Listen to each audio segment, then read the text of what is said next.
Jai Narayan students, welcome back to your studies after a long time, which were hampered by the pandemic. Now, for your return back, we have planned a very easy chapter, that is the chapter 3 of your drainage, which you have already done prior to your prior this summer vacations. I hope you are fine and would have enjoyed your this holiday.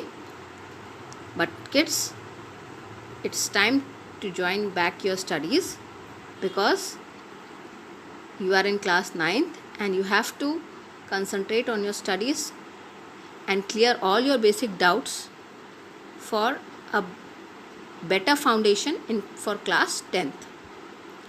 Let me clear over here one thing, that from this very particular chapter, CBSE has reduced it for only a map activity based chapter now.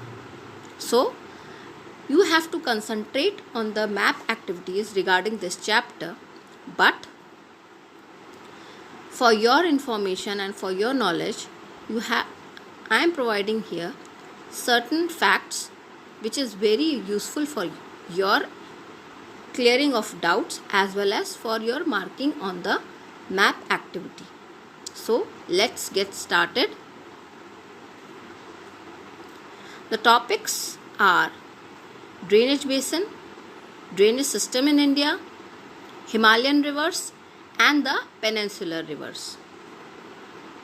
Now, before moving on with the chapter, let's first define the term drainage itself. The term drainage defines the river system of an area. That is, for a particular area, what is the pattern of the river? The area drained by a single river system is called a drainage basin.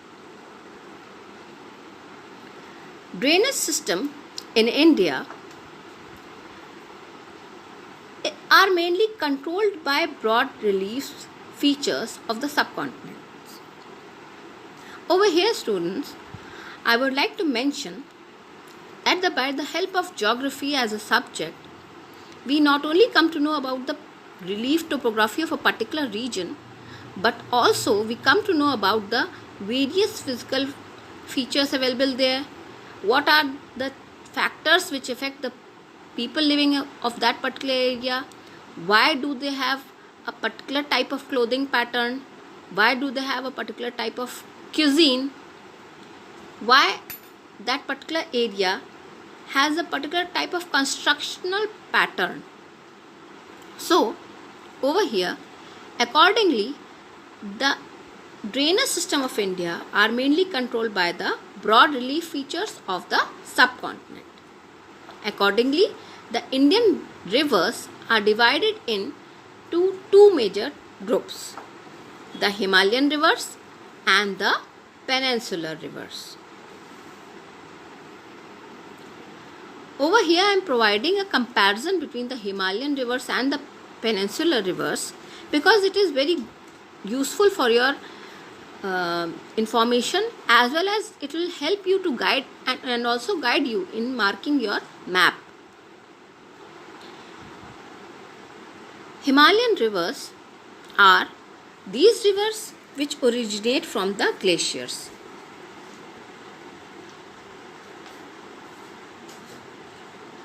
Catchment areas is very large, of engaged in high corrosion activity, useful in irrigation. These are perennial. Perennial over here I would like to define is that the water in these rivers is there for whole of the year round. It does not depend on the rainwater. Rather, it depends on the melting of the glaciers which are situated in the Himalayan region. The best example of Himalayan rivers is the Indus and the Ganga. Now, coming to the peninsular rivers, these rivers originate from the plateaus Catchment area is very small, engaged in low corrosion activity, not very useful in irrigation, and these are non-perennial. Non-perennial means that is, they do not have water all round the year. Now, in this diagram, you can see how a river originates from the Himalayan regions, that is up in higher in the mountains, comes in the down the slope of the mountains to the plain area, and finally it ends in a sea. You can correlate this image with the motion of the river Ganga, which originates from Gangotri, crosses from the higher Himalayas to the lower Himalayas, round in Haridwar where it coincides with the plains, passing through a large area of covering about 2,500 kilometers, moving from much part of Uttar Pradesh, Bihar, and finally ends in Bay of Bengal. This basin of Ganga is known as the Indo-Gangetic Plain, which is very fertile as well as very populous, because as this region is full of fertile soil, the productivity of this land is very rich. It provides large scale lands for agricultural activity, which provides employment to people, as well as this area is suitable for residing because ample of fresh water is also available, as well as the topography is very good from the point of view from building homes, and the climate is also not very extreme. Also, this particular river makes the world's largest delta known as the Sundarbans, which is again very fertile. Now, coming to the Himalayan rivers, the Ganga, the Brahmaputra, the Indus together are known as the Himalayan rivers. You can see in this map, all these three rivers are clearly marked. Now, we come to the deep details of the river Indus. As you can see, the river Indus rises in Tibet. It is a part of India, and the Tibet is also known as plateau is also known as the roof of the earth. So, this river Indus rises in Tibet near Lake Mansarovar. Its main tributaries are Jhelum, Chenab, Ravi, Satluj, Beans, covering approx a length of 2,900 kilometers. There is a treaty between India and Pakistan on the usage of the waters of Indus. This treaty is known as the Indus Water Treaty of 1960. This is a very good to know information which is going to be useful for your future studies as well. Now, second important Himalayan river, the Ganga river system. The Ganga is the largest river in Indian subcontinent, flowing east through the Gangetic plains of the northern India into Bangladesh. The 2,500 kilometers river rises from Gangotri Glacier, as I have mentioned earlier.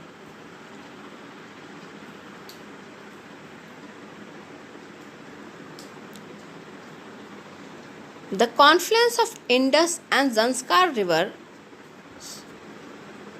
is shown over here in this particular picture.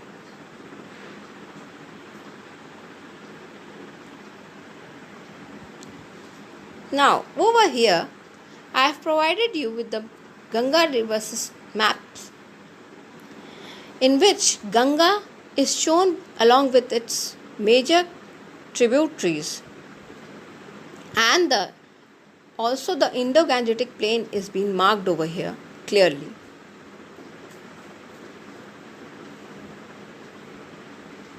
The portion which is light yellow in color covers the Indo-Gangetic Plain.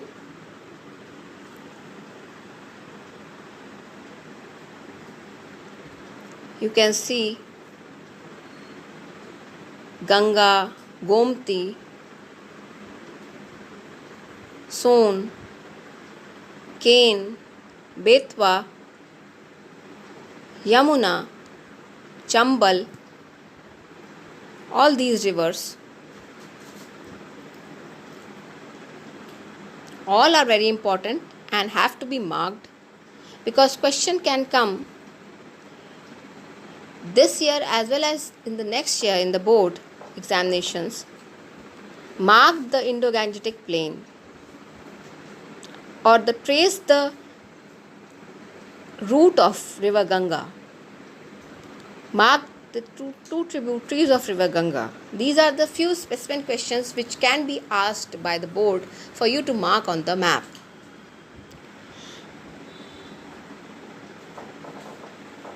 Now, the basic information of river Ganga of India. Its total length is about 2,510 kilometers. That is 1,560 miles. The average depth of Ganga river is 52 feet. Maximum depth 100 feet. Place of origin of Ganga river is from the foot of Gangotri glacier at Gomukh at an elevation of 3,892 meters. Area drained by Ganges river is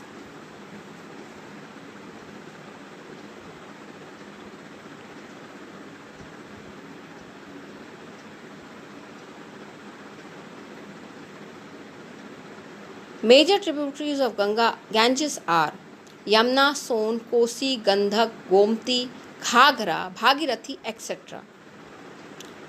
Cities on the banks of Ganga are Kanpur, Allahabad, Varanasi, Patna, Ghazipur, Bhagalpur, Mirzapur, Buxar, Sidhpur. These are the few prominent cities located on the banks of river Ganga.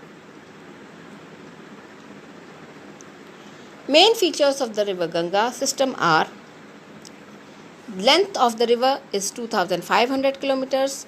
It has the largest basin. From Himalayas, the Ganga enters in the plains at Haridwar. It joined by a number of tributaries like Yamuna, Son, Kosi and Gandhak.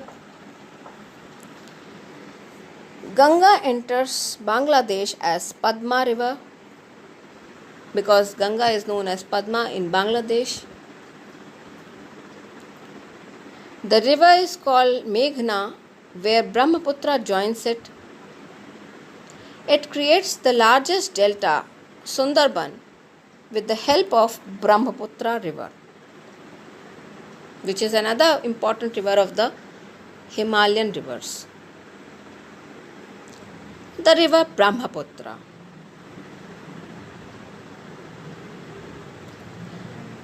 See, we have provided you a map of India which marks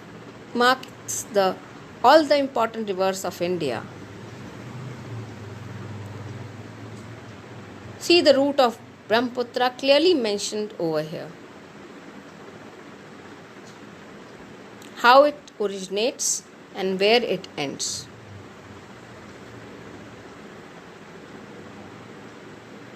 See, on this type of outline map, it is very easy to mark the states, but when you get a blank Indian map, it becomes difficult. So you have to practice to mark the outline of the states as well on the map of India, blank map of India.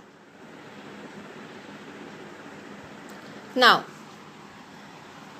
the river Brahmaputra, whose source is in the Tibet, east of Mansarovar Lake, flows eastward parallel to the Himalayas, and on reaching Namcha Barwa, it takes a U-turn and enters in India in Arunachal Pradesh through a gorge.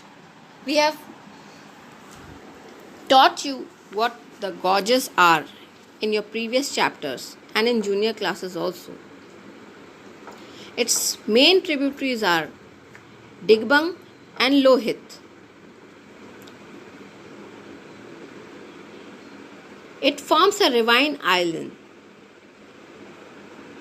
See how it takes a U-turn at Namcha Barwa, and from China it enters into India.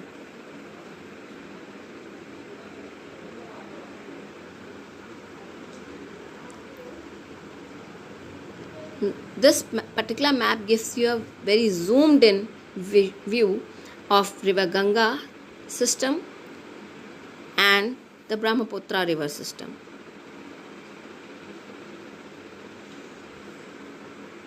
Now,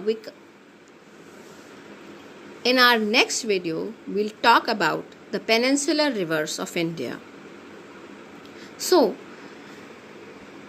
in today's class, your homework is to mark the Himalayan rivers which we have discussed today, that is the Indus River, the Ganga river system and the Brahmaputra river.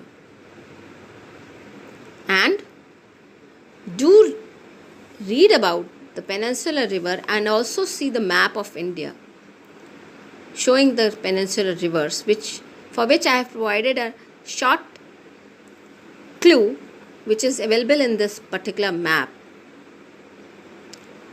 So students, till then, do follow all the rules of laid in against the fight of COVID-19, especially the SMS, that is the S stands for soap, M for mask and S for social distancing. And please make all the important notes or the form I keep on telling you between the videos. Keep on practicing the map work right from now. Make it a habit to practice map for at least 5 minutes a day, so that till class 10th you become perfect with the markings of the map. So students, till then, stay home, stay safe. Jai Narayan.